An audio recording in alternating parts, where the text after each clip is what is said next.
Vous vous souvenez sûrement de Don Camillo, incarné au cinéma durant près de 20 ans par Fernandel. Eh bien, le célèbre curé italien fait pour la première fois son apparition sur les planches françaises, et ce, dans le cadre de Marseille, Provence 2013. Dans cette tournée de 50 représentations, une escale forcément particulière à Carry-le-Rouet, ville d'adoption de Fernandel. Laure Bolmont, Sylvie Garat et Jean-François Villepeau.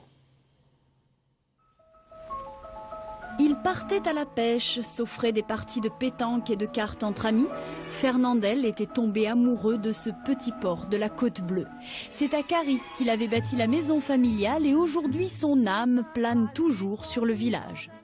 L'acteur français, immortalisé par le rôle de Don Camillo, continue d'attirer les touristes avec la bénédiction du maire et de ses administrés, comme Jean-François, bercé depuis son enfance par la présence de l'acteur.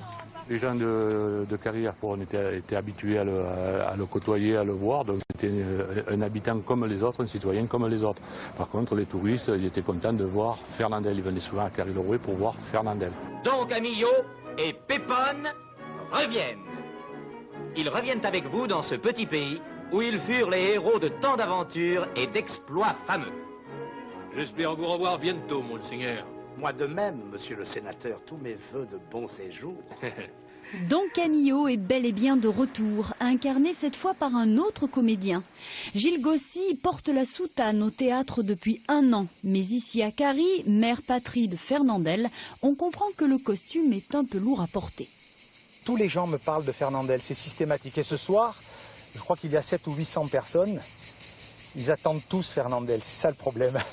Bon, j'espère qu'ils ne seront pas déçus, je ne le pense pas, parce que c'est vrai que ça marche bien, cette pièce marche très très bien, c'est la première fois qu'on la joue en France. Mais bon, on essaiera d'être à la hauteur, je l'espère en tout cas.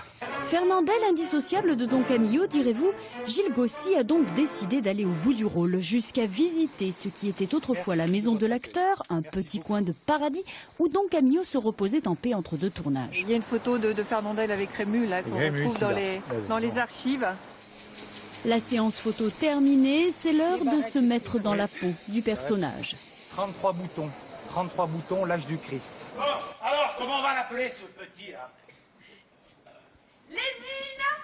Durant 1h50, la pièce reprend les textes de Giovanni Guareschi, père en 1948 de Don Camillo. À l'époque, l'auteur anticommuniste règle ses comptes par la voix du curé de Brescello. Alors, allez me faire rebaptiser chez les Cosaques. On est parti de la base de Guareschi, des nouvelles de Guareschi, bon, traduites en français, parce qu'il écrivait en italien. Et voilà, on est parti de cette base-là. On s'est aussi inspiré un peu des films, même malgré soi finalement, parce que ce sont des films qui ont tellement marqué le public, dont je fais partie, que voilà, ça nous a forcément influencés. Rappelez-vous que j'ai le ventre délicat, hein? Les joutes verbales entre Don Camillo et Pépone produisent toujours leur effet. Je les placerai tous dans ta figure de bolchevique. La compagnie est d'ailleurs invitée à se produire à Brescello l'an prochain. Don Camillo, oui, mais en Italie.